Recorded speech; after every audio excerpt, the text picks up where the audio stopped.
Genre, on est à l'aéroport d'Inji. Yoka Batunde Batelemi. Jesus. Il n'y a même pas des endroits où des gens peuvent s'asseoir. Ça, c'est un supermarché. Un supermarché à ciel ouvert. Mais est-ce que tu sais que GG Mart et les cas ont d'abord navigué? Bonjour, bonjour peuple congolais, c'est bien moi votre humble serviteur Roger le combattant Makile la Congo. Lelo, Bokoyoka, la bouche autorisée de Mukwantombolo. Leo na nini? Na kati ya aéroport ya Njili. Aéroport ya Njili makamuni ezoleka boyoka. Message na nga liboso na kotinda na commandant ya JR. Ko azali général Kabe Ephraim. Mon général Kabe Ephraim, yom toza commandant yaba JR. Tela makambo elekana kuna. Plus de 250 persis bazo représenter JR na kati aéroport balekina ba passager. Plus de 250. Musala na bango na kati aéroport ezali ke ya koyiba ba expatrié, ya koyiba ba koli. Pourquoi bazo représenter kuna? Parce que eza na batu batinda bango kuna. Mais yo mutu ozali commandant général ya ba JR. Tala mambozo deka. Batu na bana batu batinda bango kuna. Bafutaka batu batinda bango kuna $40 par semaine. D'accord, informé.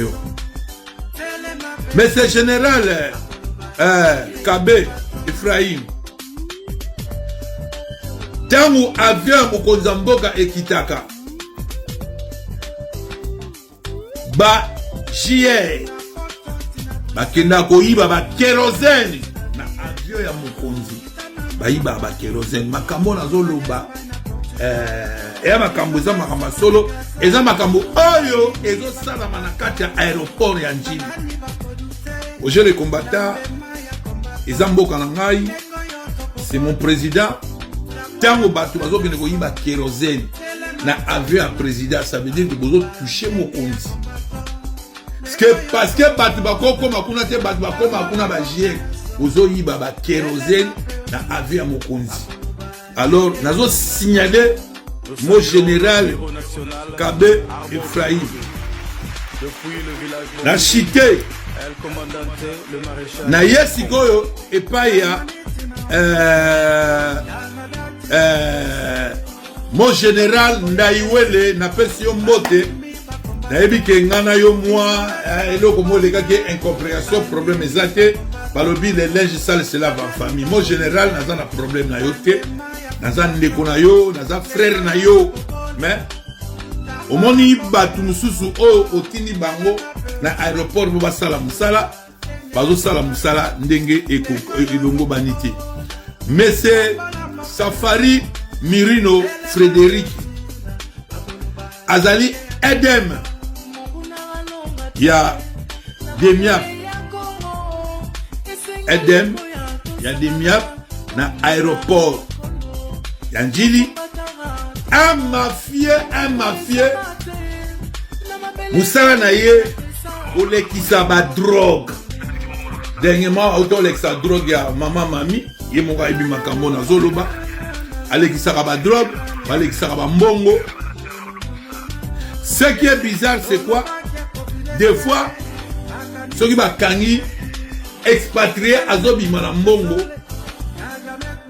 Tango ba okende ba kangi ekei kuna la direction générale. Après lobby ayo mona expatrié wana oyo bakanga ki na mbongo azobima bamoni na Mokonzi moko obotika e aleka.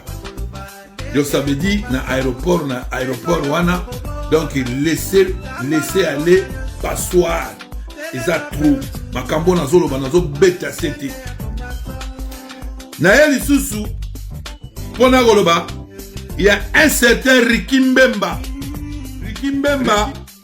azali agent ya DGM musala na ye Alexa Kabatu oyo bazaka na ba faux document ngai nazo kama likambo oyo bazolekisa ba faux document Rikimbemba. Yango bomoni na aéroport eza frontière. Aéroport eza frontière. Aéroport eza place oh faut pas sécuriser yango. Il y a 2 mois passés bakangaki mutu moko na plafond. Mutu moko aki na plafond, azaka na plafond, avant na plafond, juste na salon d'honneur. Et puis dans balandi mutu na place abima et balité. Bino ba konzi o bozaka na aéroport, neli mutu akokota na plafond. Et puis bakokuta mutu wana azotanga azoyokola lingala. Aki na papier ayokola lingala avant d'être na plafond. Donc bateau boza na aéroport, je suis de l'obi makambo mingi na ndeko na ngai les dinosaures edika mina to lobi makambo aéroport autour. Aéroport faut pas changer. Mutu azo abandai ko vana na plafond. Si le lobo pesi suite te ndengani di mutu wana akima. Le plus pire encore, câble, il y a haute tension, il y a aéroport, na yibi yango. Câble, il y a haute tension, ba yibi yango. Mon général Kabé, Ephraim, fungola misu na yo, makambo na zoloba, eza makambo oyoke. En tout cas, évitez. Vidéo oyo et comme la Mukwantombolo président Fachi Beto Mukwantombolo. Oh petit na yo vieux. Vous allez président. Donc pour Congo les gens ezala bien.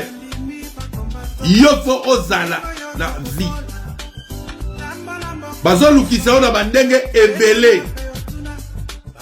Biso ba roger les combattants toza ba petit na yo. Au moni information et où t'arrives pas battre cravate ité. Et où t'as un bâtiment sous-estimé. Biso ba roger les combattants to lingaka yo nga petit na ona lingaka no Mukwantombolo. Na lobi ke aéroport wana il faut pas changer bateau. Mutu lokola oyo Safari Mirino Frédéric un Rwandais Azar Rwandais déjà alekisaka ba drogue alekisaka ba mbongo asalaka n'importe quoi les grands mafieux bopo Tala Félix Tshilolo Moutalo puta manipulateur ndok obota bana ndok ya tata na mama Omar uza escroc uza na ndoki moko boy Tshilolo en tout cas ya mona tiseke da bana ulingote ya va pesaka ya komono kuta lingaka te uzwa komona po baka uza ndoki ya kati so ndoki ya makila moto mombake na toilette na zamba soka monika zamba yo na kokotela babotela mana koti toilette nzambe banyoka pi fale basoye bandakala basoye na bavur de bodusku atobuka banyoka area kota na bazamba kuna na mususu zamba ya kasa ya kina kuna akoti zamba to mona ko koti be pape pour zalaki na ngote so na bakasa ya nkunga soki bakasa nyolo ko sakuna na edite bande kuna nga autika ganzu ya ndo mona espace ya zamba te botelma libumeleki ko bilialea biloko mosusu leo meli masanga ebele epesaka candiskule na kati ese esali trombone ezo okomisi ka voiture edendi du botelema bandeko Félix Tshilolo ateka mboka na biso ife toriki.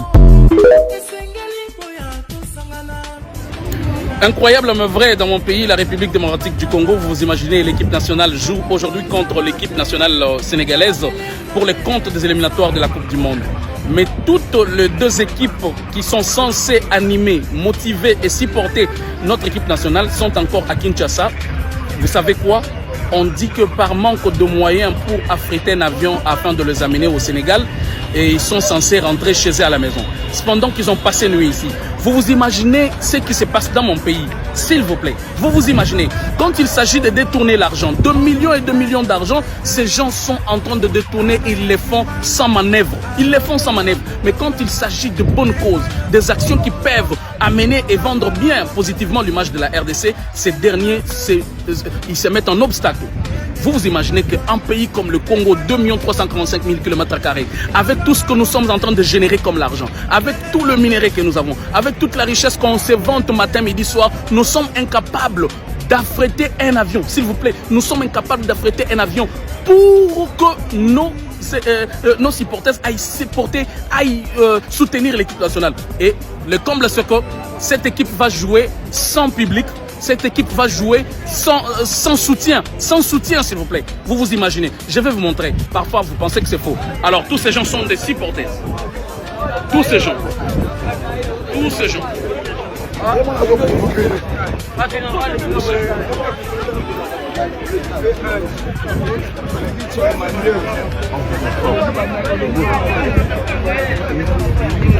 Tous ces gens.